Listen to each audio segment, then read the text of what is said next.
Prime time के sponsor हैं स्वागत, अदरक, लहसुन और मसाले, 100% प्योर एंड हाइजीनिक। आदाब, मैं मोहम्मद अमजद अली। प्राइम टाइम में आपका खैर मकदम है। नाज़रीन इकराम, हमारे यहाँ एक एक्ट है, जागीर कम्यूटेशन एक्ट, जिसके तहत दरगाहों के मुतवल्लियान को, सज्जादगान को और मंदिर के जो अहम पुजारी होते हैं उनको जो है मुआवजा माहाना दिया जाता है।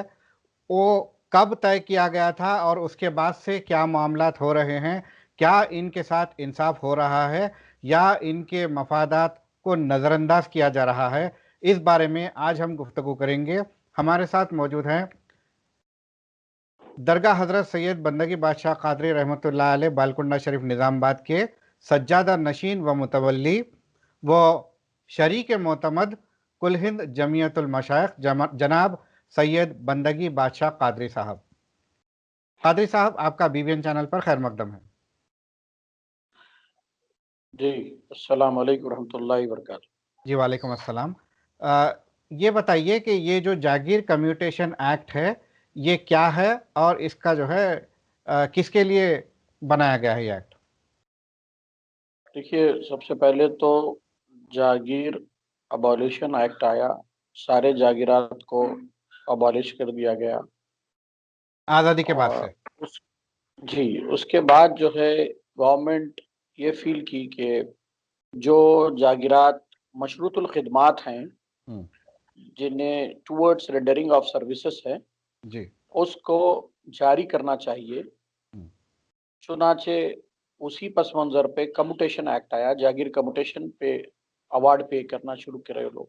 हम्म, उसमें जो है जो इदाराजात एंडोमेंट के हो या औकाफ के हो, irrespective of caste, creed, region and religion, जहाँ भी जितने भी इंस्टीट्यूशंस जो जागीरात के मुंतखब जारी उनके नाम पे उस अर्स्टवाइल हुकूमत ने जारी की थी, तो उसी को एक कम्यूटेशन ऑर्डर के तहत जागीर कम्यूटेशन पेमेंट सिस्टम आया। हम्म, और जागीर commutation payment system way back in 1955 का जागीरात की जो इनकम है उसको कैलकुलेट करके इनकम तख्ता 10 इयर्स का मंगा कर उसके कैलकुलेशन से परसेंटेज फिक्स किया गया। हम्म, चुनाचे आप हमारे बारगाह के आस्थाने बंदगी बादशाह कादिर रहमतुल्लाह अलैह बालकुंडे शरीफ का ही अगर ले लें तो 633 पर क्वार्टर सेमाही 633 इस पर तरीके क्वार्टर। से पर क्वार्टर। और उस जी। जमाने में उस रकम से खिदमत अंजाम आसानी से दी जा सकती थी। जी। और ये मशरूतुल खिदमात होने की वजह से इसको जो है एवरी एनुअल इंक्रीमेंट, जिस तरीके से इंटरिम रिलीफ पेंशनर्स को दिया जाता है और पीआरसी में 30 से 40% दिया जाता है, ये करना चाहिए था। ये मॉनिटरिंग एजेंसी की भी रिस्पॉन्सिबिलिटी थी।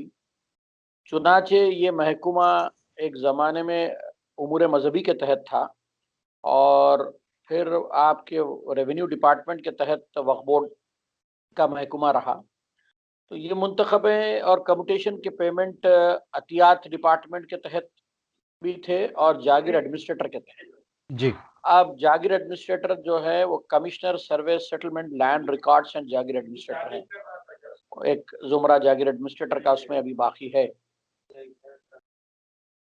और इसमें एनहांसमेंट के बारे में काफ़ी जो है तजवीज़ भी दी गई, बल्कि स्टेट माइनॉरिटी कमीशन जब आपके मुत्तहदा आंध्र प्रदेश था, उन्होंने वाज़े तौर पर डायरेक्शन दिया था revenue secretary, principal secretary revenue और principal secretary minorities welfare department को कि इसको कम से कम 25,000 रुपये महीना किया जाए। जी। हैरत ये की बात तजवीज़ तो कब ये पेश है की गई कि थी? 2015 में, जी। 2014-2015 में जो है 2014 में गालिबन इससे पेश की गई थी। हम्म, इस और आपके जागीर administrator department was very adamant. वो लोग, उनकी रिप्लाई हमेशा यही रही कि ये परमानेंट बेसिस पे हैं, परमानेंट बेसिस पे हैं बोलकर इसको जो है जागीर एडमिनिस्ट्रेटर गवर्नमेंट को इन्फॉर्म किया। हम्म, तो गवर्नमेंट जो है इसको इन डेप्थ स्टडी करके इस सब्जेक्ट को जो है लॉ डिपार्टमेंट को भेजा गया। जी। लॉ डिपार्टमेंट ने वाज़े तौर पर अपने कई रूल प्रोविजंस उसमें सराहत करते हुए, सेक्शंस को डिस्क्राइब करते हुए रिस्पेक्टिव वाज़े तौर पे बता दिया कि it is not on permanent basis. Okay. ज़ाहिर बात है जो चीज़ कंडीशनल बेसिस पे दी जाती है, it is a conditional grant, महज शर्त है उसके आपको जो है खिदमत अंजाम देने हैं। हम्म। तो कोई भी इदारा हो उसमें कंटिन्यूअस कंसिस्टेंट जब सर्विसेज रहते हैं, दरगाहों में एनुअल उर्स शरीफ का सेलिब्रेशन होता है, माहाना फातिहा होती है, वहाँ के झाड़ू कश लोगों के तनख्वाहें होते हैं, और जो है पिलग्रिम्स विजिटिंग जो आते हैं उनको फूड एंड शेल्टर और ये सारे चीज़ें जो है उर्स शरीफ के वक्त प्रोवाइड किए जाते हैं। ये तमाम को मद्देनज़र रखते हुए हमारे यहाँ जो डिपार्टमेंट कायम कर दिया गया था कॉम्पोजिट स्टेट के वक्त ही आपके मुत्तहदा आंध्र प्रदेश में कमिश्नरेट ऑफ माइनॉरिटीज वेलफेयर, जो अब डायरेक्टर माइनॉरिटी वेलफेयर ऑफिसर के कैडर के हिसाब से डिस्क्राइब किया जाता है, जो अब डायरेक्टर माइनॉरिटी वेलफेयर हैं। तो उस डिपार्टमेंट से जो है जब एमजे अकबर साहब थे वो वाज़े तौर पर पूरी इसको गवर्नमेंट को, बल्कि मैं समझता हूँ 2 से ज़्यादा मरतबा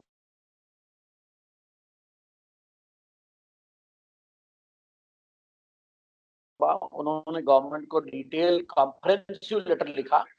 माइनॉरिटीज वेलफेयर डिपार्टमेंट, क्योंकि माइनॉरिटीज डिपार्टमेंट भी कायम हो चुका है, तो उस जमाने में ये रेवेन्यू के उमूर में थे। माइनॉरिटीज डिपार्टमेंट जब कायम हुआ तो औकाफ हो, हज कमेटी हो, उर्दू एकेडमी हो, माइनॉरिटी फाइनेंस कॉरपोरेशन हो, ये सारे महकूमात जात जो है माइनॉरिटी वेलफेयर के तहत आ गए, और वक्फ बोर्ड वगैरह सारे रेवेन्यू के तहत थे जी। और वक्फ बोर्ड भी तफसीली लेटर 1 से बल्कि 3 या 4 मरतबा जो है गवर्नमेंट को लिखा, और गवर्नमेंट भी जो है इलेक्शन से बिफोर इस फाइल को कंसीडर करते हुए सेक्रेटरी जब जनाब उमर जलील साहब IAS थे, वो कंसर्न मिनिस्टर जो ऑनरेबल चीफ मिनिस्टर ही इसके पोर्टफोलियो देखते थे, वहां पर रवाना कर दिया गया था।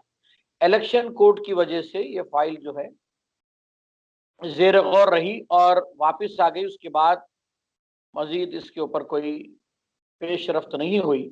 ये कौन से इलेक्शन की बात कर रहे हैं आप? असेंबली इलेक्शन, मतलब हालिया इलेक्शन 2018? जी जी जी हाँ। फिर उसके बाद जो है अब अहमद नदीम साहब इस सब्जेक्ट को टेक ओवर किए हैं। उन्होंने उसके अंदर कुछ क्लैरिफिकेशंस मजीद पूछे स्टेट वक्फ बोर्ड और डायरेक्टरेट से। अब डायरेक्टरेट माइनॉरिटी वेलफेयर जो कायम हुआ है उसमें कोई माइनॉरिटीज के सब्जेक्ट से वाकिफ होना और इस पे लिखना वो एक बहुत बड़ा टास्क है। अहमद नदीम साहब मजीद कुछ क्लैरिफिकेशन हेड ऑफ अकाउंट्स वगैरह पूछे हैं, वो डायरेक्टरेट और वक्फ बोर्ड से पूछे हैं, तो गालिबन वक्फ बोर्ड से ही कोई जवाब दे सकता है, क्योंकि आपका जो directorate of minority welfare department जो कायम हुआ उसमें कोई माइनॉरिटीज़ पे उबूर रखने वाली शख्सियत या औकाफ से कुछ स्टाफ को लेके ऑब्जर्व करना चाहिए था। उसमें सारे पंचायत राज डिपार्टमेंट के लोग हैं और एक्सीलरेटेड प्रमोशंस हासिल करे हुए हैं, और सब्जेक्ट पे I don't know what justification they will submit. मुझे कोई उम्मीद नहीं है उस डिपार्टमेंट से कि उससे पहले एमजे अकबर साहब थे, उन्होंने तफसीली तौर पर इसको रिकमेंड कर चुका है। अब मजीद इन डेप्थ चाहिए तो औकाफ रोशनी डाल सकते हैं, मगर ये कि स्टेट अवे ऐसा सब्जेक्ट है कि इमीडिएट अडाक बेसिस पे इनको इसको एनहेंस करना चाहिए further any loss of time. क्योंकि देखिए आप PRC का मैंने आपको सीधा सीधा वो दिया कि गालिबन जो है 2010 में भी एक जियो आया था, मिनिमम पेंशन फार्मूला था, जिसमें एक स्वीपर की भी पेंशन 7,500 फिक्स की गई थी। फिर उसके बाद 10,500 मिनिमम पेंशन हुआ। आज एक स्वीपर भी पेंशन 20,000 तक उठा रहा है। ये जुमरा जो है सुल्सान के तहत है मुंतखब। एक हिस्सा जो है अदाई खिदमत के लिए है, जिसमें मंशूर है, और मंशूर के तहत एनुअल उर्स सेरेमनी है, दरगाह के day to day affairs, upkeeping of the maintenance of the institution है। एक हिस्सा जो है अदाई खिदमत है, जो भी सज्जादा नशीन और चीफ कस्टोडियन मुतवली है उसका लाइवलीहुड है, लिविंग उनका गुजारा है। और एक जो है फार्मर मुतवली, एक्स मुतवली के बच्चों का है, जो बरादरी का हिस्सा दिया जाता है। तो इसी तरीके से जुमरे पे खर्च किया जाता है अक्सर और पेशतर। जो ऑब्जेक्ट ऑफ वक्फ यही है, तो ये कंडीशनल है, टुवर्ड्स रेंडरिंग ऑफ सर्विसेज है, it has to be fix keeping in view of the present living index of life. ठीक है, तो आप बता रहे हैं कि ये सारा मामला जो है वो वक्फ बोर्ड पे जाकर अटकता है। अगर वक्फ बोर्ड, देखिए ये दोनों महकमे जात में फाइल चल रही है, रेवेन्यू में परमानेंट एनहांसमेंट बेसिस पे चल रही है और रेवेन्यू में लॉ ओपिनियन भी फेवरेबल आया है और रेवेन्यू वालों ने एनहांसमेंट का ऑर्डर भी इशू किया है, मगर इस ऑर्डर को जागीर एडमिनिस्ट्रेटर इंप्लीमेंट करने से कासिर है क्योंकि उनके यहाँ इस सब्जेक्ट पे नॉलेज वाले कोई एम्प्लॉइज नहीं है। जो मौजूदा एम्प्लॉइज है वो जागीर एडमिनिस्ट्रेशन के जुमरे से और इस सब्जेक्ट से उनको नॉलेज नहीं है, तो वो खुद भी जो है इम्प्लीमेंटेशन के लिए गौर व फिक्र में लगे हुए हैं। जाहिर बात है एट द लास्ट ये पीपल में get the relief from the judicial authority को पहुंचना पड़ेगा क्योंकि एक हद तक मंजूरी होने के बाद इसको लूप लाइन में डाला गया है। डेलिबरेटली डिले हो रहा है या they are not able to understand this subject, we don't know, उसको जो है एक्सपीडाइट करने की अहम जरूरत है। अब तो पे रिवीजन कमीशन आ रहा है, ये सीधा सीधा पीआरसी के जुमरे में अगर इंक्लूड कर लेते होते तो ये टाइम टू टाइम एनहांसमेंट इसका बराबर होता। ये पे रिवीजन में इसको शामिल नहीं करने की क्या वजह है? देखिए इसमें जो है ये कंटिन्यूअस कैश ग्रांट है, मुतवल्ली के बाद उनका जो है eldest son by virtue of eldest son and by virtue of khilafat and by virtue of janashin he will step into the shoe of his father as a again chief custodian and the Sufi priest as a mutawalli and sajjada nashin. So this will be permanent in nature है ये pension. इसी वजह से इसको PRC में लाने वो लोग वो हो रहे होंगे कि इसका एनहांसमेंट जो बढ़ते जाएगा, मगर एक कॉस्ट के लिए दी गई है तो एनहांसमेंट तो जेन्युइन है, मशरूतुल खिदमत है ना। हाँ मशरूतुल खिदमत है, बल्कि आपको एक सदाकतनामा लेना पड़ता है वक्फ बोर्ड से जिसमें कि आप सर्विसेज कर रहे हैं और करे हैं, उसको जो है सदाकतनामा दाखिल करने के बाद ही पेंशन पेमेंट ऑफिस से रिलीज होती है जी। जिस तरीके से एक पेंशनर को फैमिली अपना लाइफ सर्टिफिकेट देना पड़ता है उस तरीके से जो है एनुअल उर्स सेरेमनी और दीगर उर्स के और आपके डे टू डे अफेयर जो है that has been rendered the institution is maintaining, ये सदाकतनामा जब दिया जाता है जब भी आपको पैसे मिलते हैं। तो 211 रुपए के ऊपर ये सदाकतनामा देते हैं तो हाउ आई डोंट नो कैसे जस्टिफाइड कर रहे हैं, तो इसको जो है बहुत ही जल्द से जल्द एनहांसमेंट करना जरूरी है। अडाक बेसिस पे माइनॉरिटीज वेलफेयर डिपार्टमेंट करना चाहिए, बाद में बुक ऑफ एडजस्टमेंट कर सकते हैं, account book adjustment of account एक प्रोसीजर है वो रेवेन्यू से कर सकते हैं लोग। जी जी जी ये 211 रुपये, महज 211 रुपये 1955 से लेके आज तक वही दिए जा रहे हैं, तो इतने वर्षों में दिए जा रहे हैं इसमें कुछ जी भाई ये तो एक इंस्टीट्यूशन का बताया, मगर बाद जगह तो 55 रुपए 60 रुपए 100 रुपए भी है। तो ये इतने सारे सज्जादगान हैं, मुतवलियान हैं, इन्होंने अब तक क्या कोई पुरजोर अपने एक तंजीम के तहत इसके लिए कार्रवाई नहीं की? नहीं, ये जो है बिल्कुल आपके उस जमाने की खदीम बारगाहें जिसको उस जमाने के उमरा बादशाह उस वक्त के हुक्मरान जागीर अता किए, वही इंस्टीट्यूशन के लिए है ये। तो ये हर तो मौजूदा हालिया इंस्टीट्यूशन तो नहीं है। तो खदीम दरगाहें भी तो बहुत है ना। उसमें जागीरात जिसको अता की गई थी वही दरगाह जागीर जिसकी जागीर अबॉलिशन हुई, खींचे ले गवर्नमेंट ले ली, तो जागीर कम्यूटेशन जिसका फिक्स की वही इंस्टीट्यूशंस इसके अंदर इस जुमरे में आते हैं। तो ऐसे कितनी दरगाहें हैं? देखिए अप फ्रंट अगर देखा जाए तो मैं जो लिस्ट देखा था एक मौजूदा जो है रिप्रेजेंटेशन में जो कई लोग मिलकर उसको दिए थे, तो 49 इंस्टीट्यूशंस थे और जो है दीगर टेम्पुलात के भी 30-35 थे, चर्चेस के थे, तो वो भी इंस्टीट्यूशंस थे जो इसके तहत है। तो मैं समझता हूँ नॉट मोर देन 190 इंस्टीट्यूशंस है जुमला सब मिला के। ठीक है, तो क्या टेम्पल्स के साथ भी यही मामला किया जा रहा है? उन्हें भी रिवीजन नहीं हुआ है? किसी का रिवीजन नहीं हुआ और हमेशा आप देखें कि तेलंगाना हुकूमत तो जो है हमेशा निज़ाम का जिक्र और उनकी अदल और उनकी हुकूमत के अंदाज की तारीफ करते हुए तकरीर शुरू करते और जो है वो सारे चीज़ों को वापस लाएंगे उस तरीके का जो है वो रहेगा बोलते। केसीआर का भी जो है टॉक ऑफ दी टंग रहा, हमेशा निज़ाम के मिसालें देते हैं महमूद अली साहब भी उनकी तकारीर में मिसालें दिए, बल्कि उन्होंने एनहांसमेंट मंजूर किया, मंजूर करने के बाद भी ऑर्डर इशू होने के बाद भी तामील नहीं हुआ। मुझे तो रेवेन्यू अकबरुद्दीन अवैसी साहब का वो मिनिस्टर बयान याद आता है असेंबली में, जो उन्होंने कहा है कि तूने मेरे कानों को खुश किया, मैंने तेरे कानों को खुश किया। क्या केसीआर हुकूमत महज उर्दू को दूसरी सरकारी ज़बान का ऐलान कर देना और फिर निज़ाम सरकार की याद ताज़ा कर लेना, निज़ाम मेरा बादशाह है, ये कहकर ये सिर्फ कानों को खुश कर रहे हैं, अमली तौर पर क्यों नहीं कर रहे हैं? हाँ, ये तो जो है क्या बोल सकते हैं, बिल्कुल सही है। उन्होंने असेंबली में बहुत अच्छे वाज़ेह तौर पे जो है अच्छी नुमाइंदगी की, और जो है काफ़ी चीज़ों की नुमाइंदगी की वजह से थोड़े बहुत चीज़ें तो जो है इम्प्लीमेंट हो जाते हैं, मगर government has to be very serious on this subject. अगर गवर्नमेंट वाकई जस्टिफिकेशन करना चाह रही है, देखिए वेलफेयर देते हैं आप, ग्रांटीनेट देते हैं, मुझे नहीं मालूम कि ग्रांटीनेट के ज़ुमरे पे किसी किस्म का कंट्रोल होता है। वो रिनोवेशन एंड रिपेयर के लिए इशू होते हैं इंस्टीट्यूशंस के लिए, फिर वो ग्राम पंचायत डिपार्टमेंट को जाता है, वहाँ से उन्हें तामीर में लाना, तामीर करना, ये सारे चीज़ें जो है एक प्रोसीजर वो है जिसमें अब आप नहीं बोल सकते अपनी चॉइस से किसी भी इंस्टीट्यूशन को दे सकते, पॉलिटिकल इंटरेस्ट जहाँ है, मगर जी जहाँ पर जो है आपका बाउंडेड एग्रीमेंट है उनकी तो जिम्मेदारी करिए ना आप।